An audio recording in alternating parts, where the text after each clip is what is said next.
ಪ್ರದೇಶ ಕಾಂಗ್ರೆಸ್ ಸಮಿತಿಯ ಅಧ್ಯಕ್ಷರಾದಂಥ ಡಿ.ಕೆ. ಶಿವಕುಮಾರ್ ಅವರ ಎಲ್ಲ ಸಚಿವ ಮಿತ್ರರೇ, ಶಾಸಕ ಮಿತ್ರರೇ, ಲೋಕಸಭಾ ಮತ್ತು ರಾಜ್ಯಸಭಾ ಸದಸ್ಯರುಗಳೇ, ಮಾಜಿ ಶಾಸಕರುಗಳೇ, ಪಕ್ಷದ ಮುಖಂಡರುಗಳೇ ಹಾಗೂ ಕಾರ್ಯಕರ್ತ ಬಂಧುಗಳೇ, ಮಾಧ್ಯಮದ ಸ್ನೇಹಿತರು,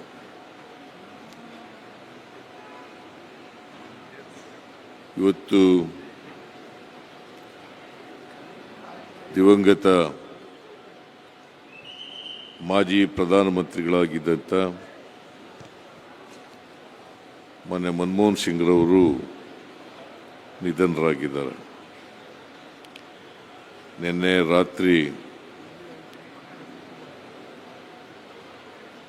ಅವರು ನಿಧನರಾದರು ಅಂತೇಳಿ ನಮ್ಮೆಲ್ಲರಿಗೂ ಕೂಡ ಗೊತ್ತಾಯಿತು.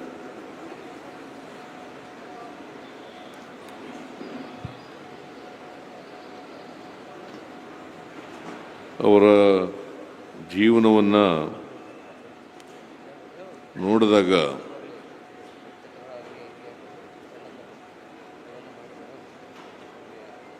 ಅವರ ಬದುಕನ್ನು ನೋಡಿದಾಗ ಒಂದು ರೀತಿ ಪವಾಡ ಆಗಿದೆ ಅಂತೇಳಿ ಅನಿಸುತ್ತೆ. ಒಂದು ಸಾಮಾನ್ಯ ಕುಟುಂಬದಲ್ಲಿ ಹುಟ್ಟಿದಂಥವರು, ಗ್ರಾಮೀಣ ಪ್ರದೇಶದಲ್ಲಿ 1932ನೇ ಇಸ್ವಿ, ಈಗ 92 ವರ್ಷಗಳನ್ನು ಪೂರ್ಣಗೊಳಿಸಿದ್ದಾರೆ.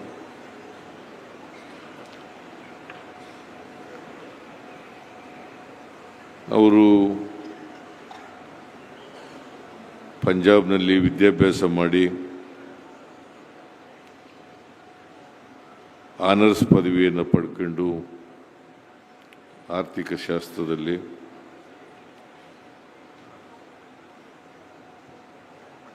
ಮತ್ತು ಈ ದೇಶ ಕಂಡಂಥ ಒಬ್ಬ ಶ್ರೇಷ್ಠ ಆರ್ಥಿಕ ತಜ್ಞರಾಗ್ತಾರೆ.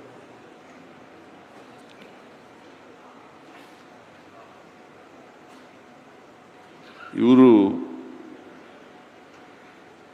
ಜಗತ್ತಿನಲ್ಲಿ ಇವ್ರಿಗಿಂತ ದೊಡ್ಡ ಆರ್ಥಿಕ ತಜ್ಞರು ಇರ್ಬೋದು, ಆದರೆ ಇವರು ಆರ್ಥಿಕ ಕ್ಷೇತ್ರದಲ್ಲಿ ಅನೇಕ ಕ್ಷೇತ್ರಗಳಲ್ಲಿ ಕೆಲಸವನ್ನು ಮಾಡುವರು.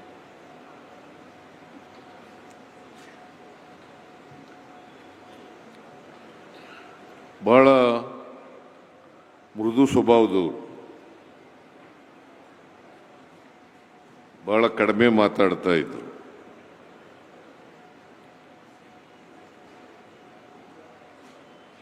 ಮೆದುವಾಗಿ ಮಾತಾಡ್ತಾ ಇದ್ರು.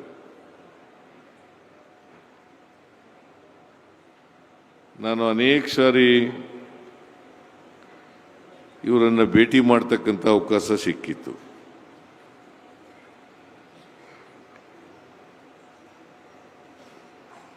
ವಿರೋಧ ಪಕ್ಷದ ನಾಯಕನಾಗಿ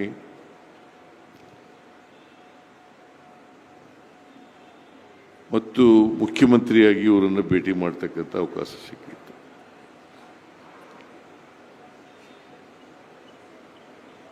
ಬಹಳ ಗೌರವದಿಂದ ನಡ್ಕೋತಾ ಇದ್ರು, ಗೌರವದಿಂದ ಮಾತಾಡಿಸ್ತಾ ಇದ್ರು. ನಾವು ಹೇಳಬೇಕಾದನ್ನ ಬಹಳ ತಾಳ್ಮೆಯಿಂದ ಕೇಳ್ತಾ ಇದ್ರು. ಮತ್ತು ನಾವು ಹೇಳಿದಂಥ ವಿಷಯಗಳನ್ನು ಆಗ್ತದೆ ಅಥವಾ ಇಲ್ಲ ಅಂತೇಳಿ ನೇರವಾಗಿ ಹೇಳ್ತಕ್ಕಂಥ ಪ್ರವೃತ್ತಿಯನ್ನು ಬೆಳೆಸ್ಕೊಂಡಿದ್ರು.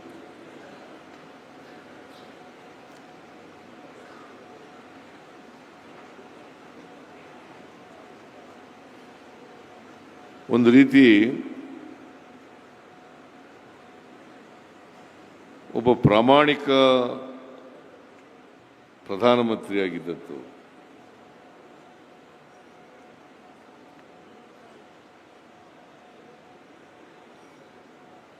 ಅನೇಕ ಹುದ್ದೆಗಳನ್ನು ಅಲಂಕರಿಸಿ ಆ ಹುದ್ದೆಗಳಿಗೆ ನ್ಯಾಯ ಕೊಡ್ತಕ್ಕಂಥ ಕೆಲಸವನ್ನು ಮಾಡಿದ್ರು.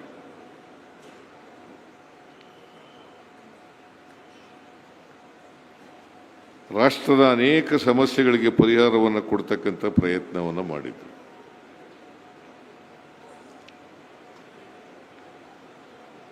ಅವರು RBI ಗವರ್ನರ್ ಆಗಿ, ನರಸಿಂಹರಾಯರ ಮಂತ್ರಿಮಂಡಲದಲ್ಲಿ ಆರ್ಥಿಕ ಸಚಿವರಾಗಿ,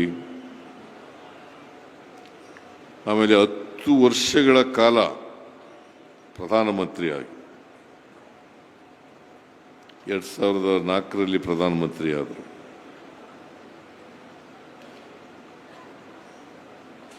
ಆಗ ಶ್ರೀಮತಿ ಸೋನಿಯಾ ಗಾಂಧಿಯವರು ಪ್ರಧಾನಮಂತ್ರಿ ಆಗ್ತಾರೆ ಅಂತೇಳಿ ನಾವೆಲ್ಲ ಭಾವಿಸ್ಕೊಂಡಿದ್ದೆವು. ಶ್ರೀಮತಿ ಸೋನಿಯಾ ಗಾಂಧಿಯವರು ಪ್ರಧಾನಮಂತ್ರಿ ಆಗಲಿಕ್ಕೆ ಬಯಸದೇ ಇದ್ದಾಗ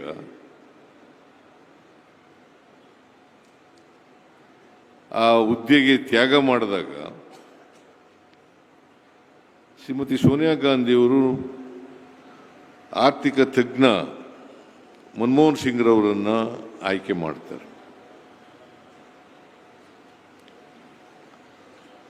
ಹತ್ತು ವರ್ಷಗಳ ಕಾಲ ಈ ದೇಶವನ್ನು ಮುನ್ನಡೆಸ್ತಕ್ಕಂಥ ಕೆಲಸವನ್ನು ಮಾಡ್ತಾರೆ. ಅವರು ನರಸಿಂಹರಾಯರು ಪ್ರಧಾನಮಂತ್ರಿ ಆಗಿರುವಾಗ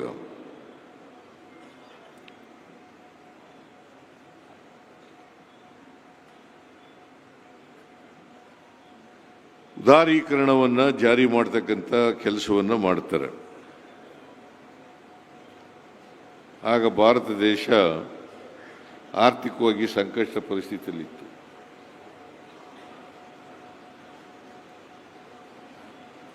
ಆ ಸಂಕಷ್ಟ ಪರಿಸ್ಥಿತಿಯನ್ನು ನಿವಾರಣೆ ಮಾಡಲಿಕ್ಕೋಸ್ಕರ ಉದಾರೀಕರಣ, ಖಾಸಗೀಕರಣ ಮಾಡ್ತಕ್ಕಂಥದ್ದು ಬಹಳ ಅಪೋಸ್ ಮಾಡಿರ್ಬೋದು. ಆದರೆ ದೇಶವನ್ನು ಆರ್ಥಿಕವಾಗಿ ಮೇಲಕ್ಕೆತ್ತಕ್ಕಂಥ ಕೆಲಸವನ್ನು ಅವರು ಮಾಡಿದ್ರು ಅಂತಕ್ಕಂಥದ್ದನ್ನು ಈ ದೇಶ ಮರೀಲಿಕ್ಕೆ ಸಾಧ್ಯ ಇಲ್ಲ. ಅಲ್ಲಿವರೆಗೆ ಇಂಡಿಯನ್ ಎಕಾನಮಿ ಇದೆಯಲ್ಲ, it was not open to world economy.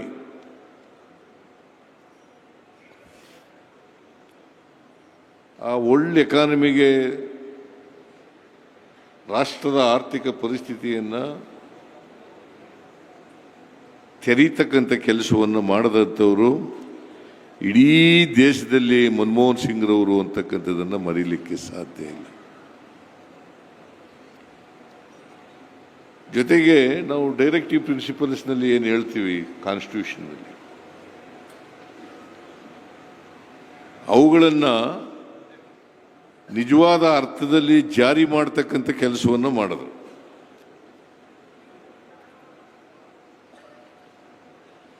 Right to education, right to food, right to work, right to information, ಇವೆಲ್ಲ ಮಾಡಿದ್ದು ಅವರೇನೆ. ನಾವು ಡೈರೆಕ್ಟಿವ್ ಪ್ರಿನ್ಸಿಪಲ್ಸ್ನಲ್ಲಿ ಹೇಳ್ಕೊಂಡಿದ್ದೀವಿ ಸಂವಿಧಾನದಲ್ಲಿ.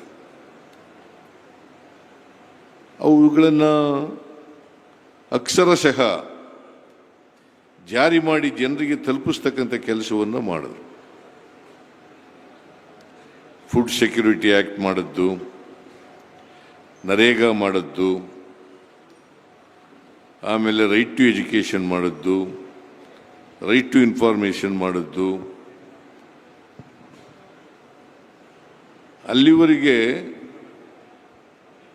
ಇವೆಲ್ಲವೂ ಕೂಡ ಫಂಡಮೆಂಟಲ್ ರೈಟ್ಗಳಾಗಿರಲಿಲ್ಲ. ಇವನ್ನ ಮೂಲಭೂತ ಹಕ್ಕುಗಳನ್ನಾಗಿ ಮಾಡಿ ಬಡವರಿಗೆ, ನಿರುದ್ಯೋಗಿಗಳಿಗೆ,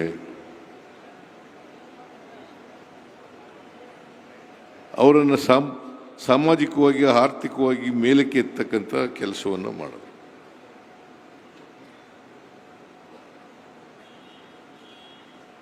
ಒಬ್ಬ ಸುಸಂಸ್ಕೃತ ಸಜ್ಜನ ಮಿತಭಾಷಿ ರಾಜಕಾರಣಿಯನ್ನು ಇವತ್ತು ನಾವು ಕಳ್ಕೊಂಡಿದ್ದೇವೆ. ಇದು ಬರೀ ದೇಶಕ್ಕೆ ಆದಂಥ ನಷ್ಟ ಅಲ್ಲ, ಇಡೀ ಜಗತ್ತಿಗೆ ಆದಂಥ ನಷ್ಟ, ಆರ್ಥಿಕ ಕ್ಷೇತ್ರಕ್ಕೆ ಆದಂಥ ನಷ್ಟ ಅಂತೇಳಿ ನಾನು ಹೇಳಲಿಕ್ಕೆ ಬಯಸ್ತಾ ಇದ್ದೀನಿ.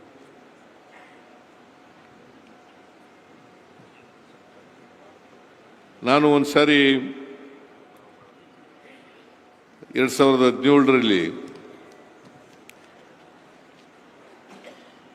ನಾನು ಮುಖ್ಯಮಂತ್ರಿ ಆಗಿರುವಾಗ ಒಂದು ಡಿಸಿಷನ್ ಮಾಡೋದು. ನಾವು ಅಂಬೇಡ್ಕರ್ ಸ್ಕೂಲ್ ಆಫ್ ಎಕನಾಮಿಕ್ಸ್ ಅಂತಕ್ಕಂಥದ್ದನ್ನು ಮಾಡೋದು. ಯಾಕಂತಂದರೆ ಅಂಬೇಡ್ಕರ್ ಅವರು ಸ್ಕೂಲ್ ಆಫ್ ಎಕನಾಮಿಕ್ಸ್ ಲಂಡನ್ನಲ್ಲಿ ಓದಿದ್ರು. ಅದಕ್ಕೋಸ್ಕರ ಇಲ್ಲಿ ಕರ್ನಾಟಕದಲ್ಲಿ ಕೂಡ ಮಾಡಬೇಕು ಅಂತೇಳಿ ಅಂಬೇಡ್ಕರ್ ಸ್ಕೂಲ್ ಆಫ್ ಎಕನಾಮಿಕ್ಸ್ ಮಾಡಿದ್ದು. ಅವ್ರನ್ನ ಕರೆಸಿದ್ದು ನಾವು, ಅವ್ರನ್ನ ಉದ್ಘಾಟನೆಗೆ ಕರೆಸಿದ್ದು.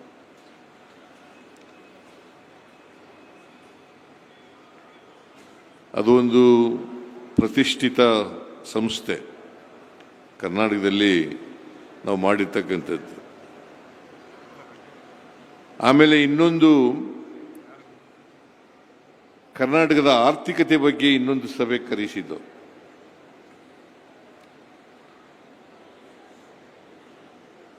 ಒಬ್ಬ ಆರ್ಥಿಕ ತಜ್ಞನಾಗಿ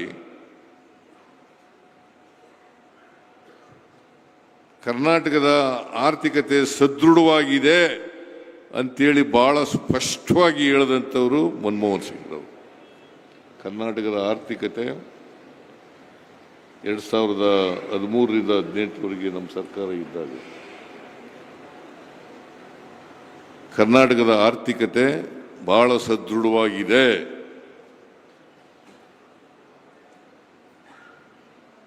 ರೊಬಸ್ಟ್ ಎಕಾನಮಿ ಅಂತ ಪದ ಉಪಯೋಗಿಸಿದರು. Karnataka's economy is a robust economy ಅಂತ ಹೇಳಿದರು. ಅಂಥ ಒಬ್ಬ ಆರ್ಥಿಕ ತಜ್ಞನನ್ನು ಬರೀ ನಮ್ಮ ದೇಶದಲ್ಲಿ ಅಷ್ಟೇ ಅಲ್ಲ, ಇಡೀ ಜಗತ್ತಿನಲ್ಲೇ ಪ್ರಸಿದ್ಧಿ ಪಡೆದಿದ್ದಂಥ ಆರ್ಥಿಕ ತಜ್ಞ. ಅವರ ಜ್ಞಾನ ಈ ದೇಶದ ಅನೇಕ ಸಮಸ್ಯೆಗಳನ್ನು ಪರಿಹಾರ ಮಾಡಲಿಕ್ಕೆ ಸಾಧ್ಯ ಆಯಿತು. ಪ್ಲಾನಿಂಗ್ ಕಮಿಷನ್ ಉಪಾಧ್ಯಕ್ಷರಿಗಾಗೂ ಕೂಡ ಕೆಲಸ ಮಾಡಿದ್ರು ಇವರು.